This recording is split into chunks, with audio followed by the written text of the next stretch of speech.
नमो पार्वती पते हर हर महादेव।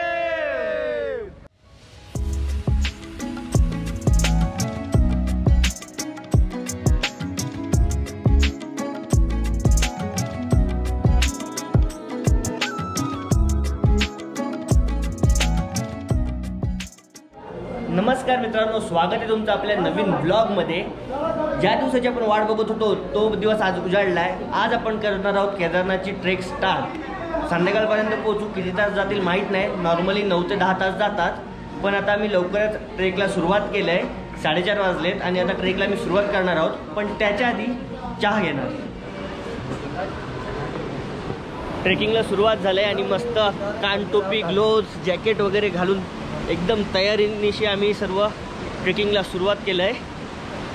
पुढे ट्रेकिंग करायला असल्या बांबूच्या काट्यांची गरज लागेल, म्हणून प्रत्येकी 30 रुपये देऊन मजबूत काट्या घेतल्यात। हा बघा, हा केदारनाथचा घोडा पडाव आहे। जर तुम्हाला वर जायला घोडा किंवा खच्चर असा बुक करायचा असेल तर इथून तुम्ही बुक करू शकता। घोडा जर तुम्हाला बुक करायचा असेल तर चढाई करताना जाताना घोड्याचा रेट 3200 रुपये आहे, 3200, आणि रिटर्न येताना 2300 रुपये आहे। म्हणजे जाऊन येऊन टोटल 5500 असा ॲव्हरेज आहे। आम्ही केदारनाथला वर देवळाजवळ जवळजवळ 2 दिवस राहणार आहोत आणि तिसऱ्या दिवशी निघणार आहोत। त्याच्यामुळे आम्ही आमच्यासोबत 2 दिवसाचे कपडे, चादर, जॅकेट वगैरे सर्व सोबत कॅरी केलं आहे। त्याच्यामुळे बॅगचं वजन वाढलं आहे आणि आता ते वजन घेऊन आम्हाला पूर्ण ट्रेक करायची आहे। पण एक ठरवलं आहे, किती पण झाला, किती पण टाईम गेला तरी पण ट्रेक चालतच करायची। अजिबात घोडे वगैरे यूज नाही करायचे। आता जसा सूर्य उगवतोय तसं आपल्याला डोंगर वगैरे एकदम स्पष्ट दिसायला लागलेत। ही समोरची नदी दिसते ती मंदाकिनी नदी आहे आणि इथून मस्त वॉटरफॉल आहे। आता तिथूनच जायचं आहे आपल्याला।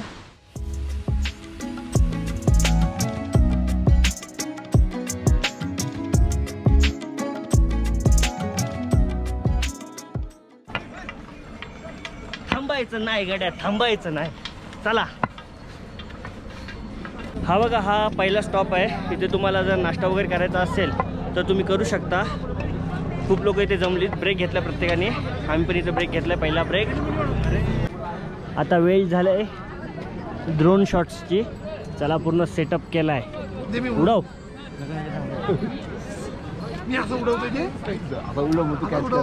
त्याच्यासोबत दुर्वेशला उडवता येईल का नाही? वजन कमी करायला लागला त्याला, थोडा होईल पण।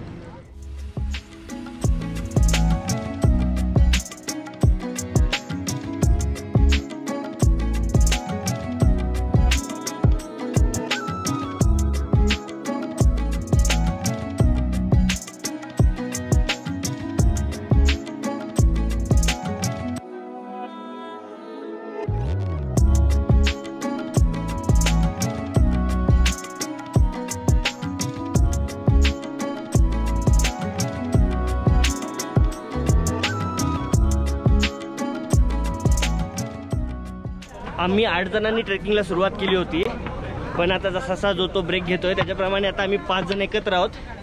3 जण पाठीपुढे आहेत। आता इथे पुढे भैरव मंदिर आहे आणि आम्ही सर्वांनी तिथे मॅगी पॉईंट म्हणून आहे, तिथे भेटायचा प्लॅन केला आहे। त्यांना सांगितलंय, मग तिथं आता सर्व एकत्र परत जमणार आहोत। आणि आता इथे बघा भैरव मंदिर आहे।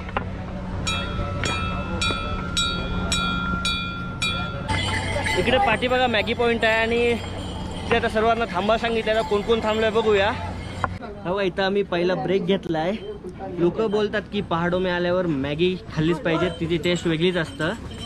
तर आता मॅगीची टेस्ट करून बघू। ऑर्डर तर केलं आहे, इथं सर्वांनी ब्रेक घेतला आहे। हे बघा मॅगी आले, आता टेस्ट करूया। टेस्ट करून बघूया शिवाय।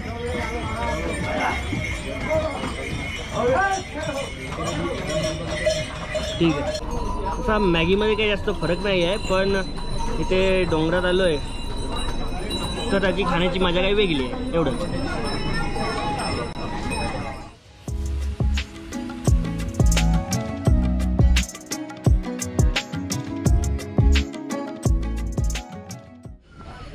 केदारनाथची ट्रेक जी करतोय ती त्याच्यामध्ये ज्या आधी पण जे ब्लॉग बघितलेत त्याच्यामध्ये बघितले घोड्यांच्या खेचरांची जाम बेकार हालत होते, पण कोणाला दोष देऊन पण उपयोग नाही, कारण त्यांच्या पण पोटापाण्याचा प्रश्न आहे. आता जर मजबूत माणूस असेल तो ट्रेक करू शकतो, आणि जे वाहून घेऊन जातात ते पण आपल्या पोटापाण्यासाठीच करतात. पण हे जे घोड्याला घेऊन जातात ते जरी मर्जीने करत असले तरी घोड्यांची फार बेकार हालत होते. त्यांच्या मर्जीचा कोण विचार करत नाही. आता जाताना जसा जसा बघतोय ना, घोडा सरकतोय, घोडा स्लिप इकडे तिकडे होतोय, पण ते वडत नेत आहेत, त्याच्याकडे कोणाचाच लक्ष जात नाही. मग याच्यामध्ये नक्की चूक कोणाची काही समजत नाही. हे बघा, ही सर्व शरीराने मजबूत पण पोकळ माणूस. हा बघा, हा जो समोरून स्पॉट दिसतोय एवढा, हा ऑगस्ट ते सप्टेंबरच्या दरम्यान 2 महिन्यांमध्ये मला वाटतं, नक्की मला एक्झॅक्ट आता लक्षात नाही, पण या ऑगस्ट किंवा सप्टेंबरच्या दरम्यान कोसळली होती ते दरड. हे बघा पूर्ण दिसतंय, आणि हा समोरचा पूर्ण रस्ता पॅक झाला होता. आता तो रस्ता केला आहे त्याच्यामुळे काही प्रॉब्लेम नाही. हे बघा, हे समोर दिसत आहेत ना, ते शॉर्टकटने चालले होते. आता इथं बघा, इथून फक्त एवढंच चालायचा होता, शॉर्टकटने जायचा प्रयत्न केला. आता जर बाय चान्स तिथून पाय वगैरे घसरला तर बघा काय होईल ते बघा, तुम्हीच आता ठरवा. हे बघा, इथून जी दरड कोसळलंय, दगड बघा किती मोठे मोठे आलेत.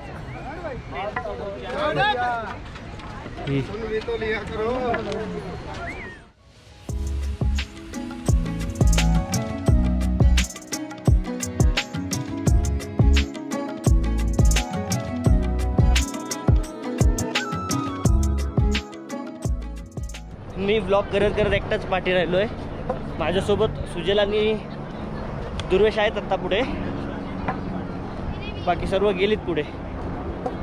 ही जी नदी वाहताना दिसतंय ती मंदाकिनी नदी आहे, जी मी तुम्हाला ब्लॉगच्या सुरुवातीला पण दाखवली होती.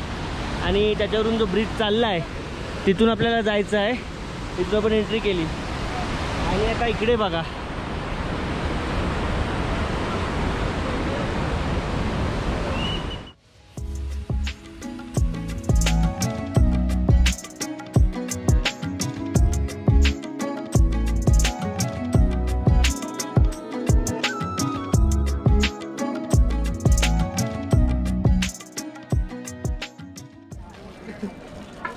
केदारनाथ. आता दम लागलाय थोडासा, बाकी काय नाही, आरामात सुटू आम्ही. भारीच भारी 4 वाजतील आम्हाला. कौन सा ब्लॉग है आप यूट्यूब का? अनुज बैकपैकर कहाँ से आप? अलीबाग मुंबई महाराष्ट्र। महाराष्ट्र चढ़ रहे हो अभी? ठीक है, हम लोग चढ़ के आ गए। कैसा है? एकदम एक नंबर. मजा आ जाएगा, ठंडी भी बहुत है ऊपर। हर हर महादेव। सकाळी 5:30 वाजता प्रवास चालू केलेला आहे आणि आताचे वाजलेत 12:05. ऑलमोस्ट अर्ध्यावर आलेलो आहे. अजून 6 किलोमीटर जायचं आहे. तरी पण आम्ही टार्गेट म्हणजे थोडा आराम करत निघतोय. आमचं 6 पर्यंत टार्गेट आहे पोहोचण्याचं. बघूया 6 पर्यंत कॅम्पपर्यंत पोहोचायचं. आता थोडा आपला ट्रेक पण आता कठीण झालं, जरा स्टेप वाढलेला आहे आणि चढाव थोडा जास्त वाढलेला आहे, त्याच्यामुळे आमची माणसं पण थोडीफार दमलेली आहेत.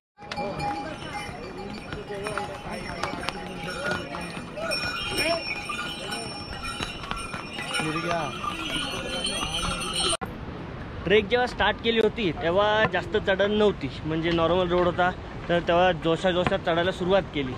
पण आता जो रस्ता लागला आहे, जी चढण आहे, त्याने वाटत नाही की लवकर पोचू. 6 पर्यंतचा टार्गेट आहे. इथे दाखवलं आहे 8 किलोमीटर, पण जवळजवळ 2 ते 3 तासापासून चालतोय. ते 1 किलोमीटरच कमी होत आहे. जेवण होण्याआधी थोडा नाश्ता करून घेतो. मॅगी नंतर काय नाही खाल्लं आहे, भूक लागली जाम.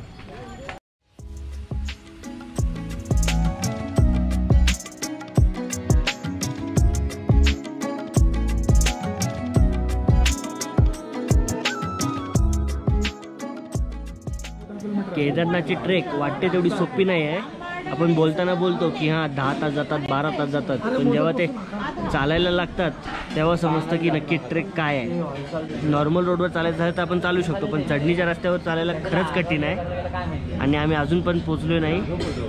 1 वाजला आहे. ज्या पद्धतीने आम्ही चाललो आहे त्या पद्धतीने मला वाटतं आम्हाला सर्वांना 2 तास एक्स्ट्रा जातील, कारण आम्ही ब्रेक खूप घेतलेत.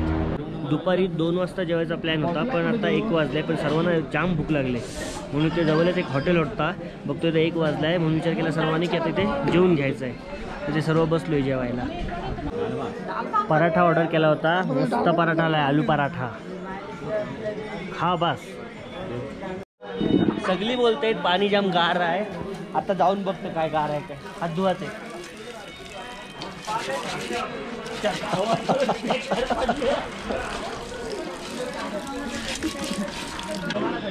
इथे क्लायमेटचा काय अजिबात भरोसा नाही आहे, कारण आधी आता ऊन पडला होता मस्तपैकी चालत होतो, आणि जेवताना अचानक जी थंडी पडलंय, परत ग्लोव्ज कानटोपी जॅकेट वगैरे घालायला लागलंय. एकदम बेकार थंडी पडले.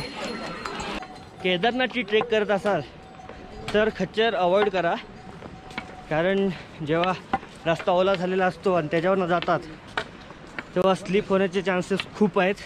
आत्ता आम्ही जेव्हा जेवायला बसलो होतो तेव्हा पण आमच्या समोर एक बाई खच्चरवर बसून चालली होती आणि अचानक स्लिप झाली. खच्चर त्याच्या अंगावर पडला. दुखापत जास्त काही झाली नाही, पण रिस्की असू शकते, त्यामुळे शक्यतो चालतच जा.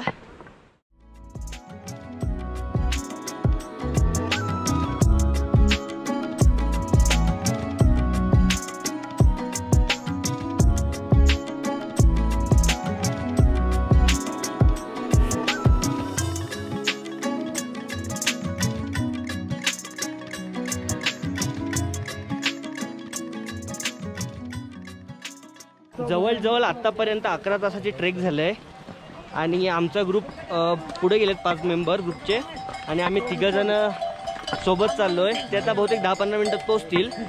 आम्हाला अजून जवळजवळ 1 तास जाईल. बघूया आता बेस कॅम्पपर्यंत आम्हाला जायचं आहे. आम्ही पण खूप दमलो आहे आता.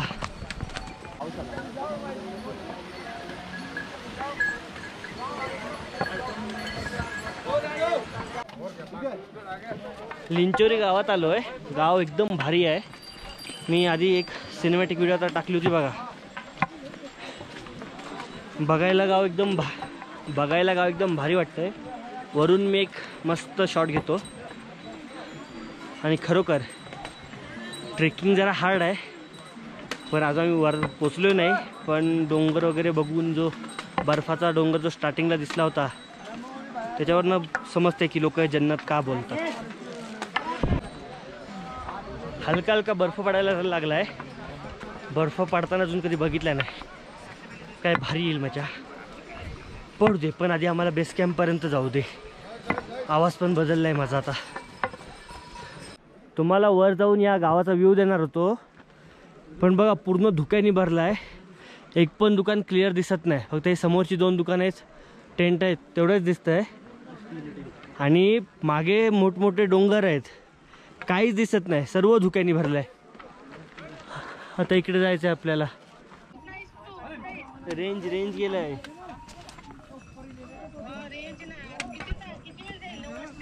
वाजले किती? हो असतील 9 वाजतील. जाम जरा बाहेर. सकाळी 5:30 वाजता ट्रेक चालू केली होती, आणि आता रात्री 9 वाजून 10 मिनिटांनी आमची ट्रेक संपते. इथे मागे बेस कॅम्पवर आम्ही टेंट बुक केलेत. तर आता दर्शन घ्यायला मी उद्याच जाणार आहोत. आज खूप कंटाळलो आहे. तर आजचा ब्लॉग आपण इथेच संपवू. भेटू उद्या पुढल्या ब्लॉगमध्ये.